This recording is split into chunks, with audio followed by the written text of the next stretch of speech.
உணவில் தரமற்ற முட்டைகளை வழங்கி குழந்தைகள் உயிருடன் விளையாடி கொண்டிருப்பதை அழுகிய முட்டை அமைச்சர் கீதா ஜீவன் உணர வேண்டும். இனியும் இது போன்ற நிகழ்வுகள் ஏற்படாதவாறு நடவடிக்கைகளை எடுக்க தவறினால் திமுக அரசுக்கு பெற்றோர் தகுந்த பாடம் புகட்டுவார்கள் என்று அண்ணாமலை கடுமையாக விமர்சனம் செய்துள்ளது பரபரப்பையும் அதிர்ச்சியும் ஏற்படுத்தியுள்ளது. இதுகுறித்து தமிழக பாஜக தலைவர் அண்ணாமலை வெளியிட்டுள்ள எக்ஸ் பக்க பதிவில், மீண்டும் ஒரு முறை பள்ளி குழந்தைகளுக்கு மதிய உணவில் அழுகிய முட்டைகளை வழங்கியிருக்கிறது திமுக அரசு. கன்னியாகுமரி மாவட்டம் மேல்புறம் பகுதி பள்ளி ஒன்றில் மாணவர்களுக்கு அழுகிய முட்டைகள் கொடுக்கப்பட்டிருக்கின்றன.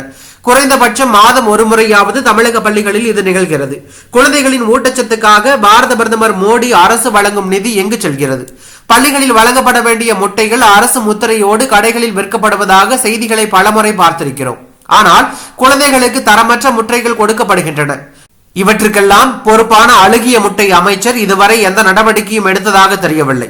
உணவில் தரமற்ற முட்டைகளை வழங்கி குழந்தைகள் உயிருடன் விளையாடி கொண்டிருப்பதை அழுகிய முட்டை அமைச்சர் கீதா ஜீவன் உணர வேண்டும். இனியும் இது போன்ற நிகழ்வுகள் ஏற்படாதவாறு நடவடிக்கைகள் எடுக்க தவறினால் திமுக அரசுக்கு பெற்றோர்கள் தகுந்த பாடம் புகட்டுவார்கள் என்று அண்ணாமலை அதில் குறிப்பிட்டுள்ளது பரபரப்பையும் அதிர்ச்சியும் ஏற்படுத்தி உள்ளது.